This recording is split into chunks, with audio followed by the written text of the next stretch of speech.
Philippe Tesson n'avait pas peur des mots. Le célèbre journaliste, décédé ce mercredi 1er février à l'âge de 94 ans, a plusieurs fois fait parler de lui pour ses déclarations, certaines s'avérant plus choquantes que d'autres. En 2014 par exemple, il avait tenu des propos particulièrement durs, à l'égard d'un humoriste que l'on sait controversé, Dieudonné. Présent dans l'émission Accords Désaccords, présentée par Guillaume Durand, sur les ondes de Radio Classique, le fondateur du quotidien de Paris avait dérapé en direct. Réagissant aux blagues de l'intéressé sur la Shoah, Philippe Tesson avait déclaré « Si est la chose la plus abominable que j'ai jamais vécue. Pour moi si est innommable.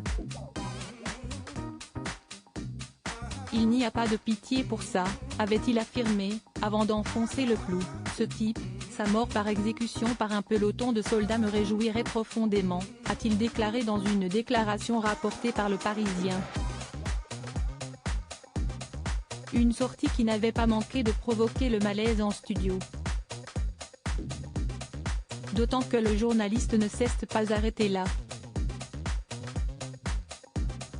Visiblement très remonté contre Dieudonné, il est allé jusqu'à regretter l'abolition de la peine de mort, si est, pour moi, une bête immonde.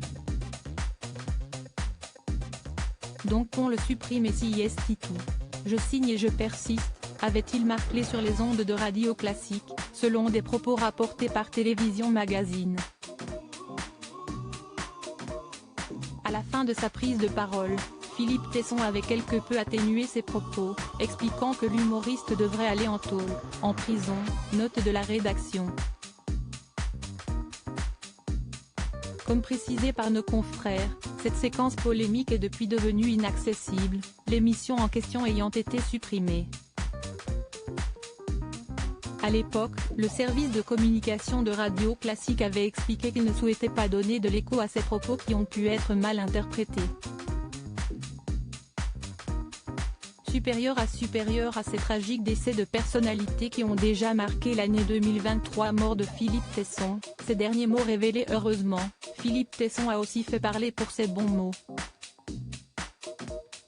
Avant de rendre son dernier souffle, celui qui a laissé 3 enfants derrière lui a désormais rejoint son épouse Marie-Claude, emportée par une embolie pulmonaire en 2014.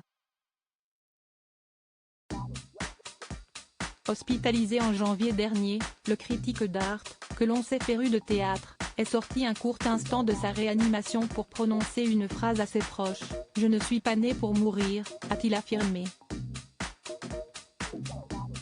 Comme une ultime réplique. Crédit photo, MPP.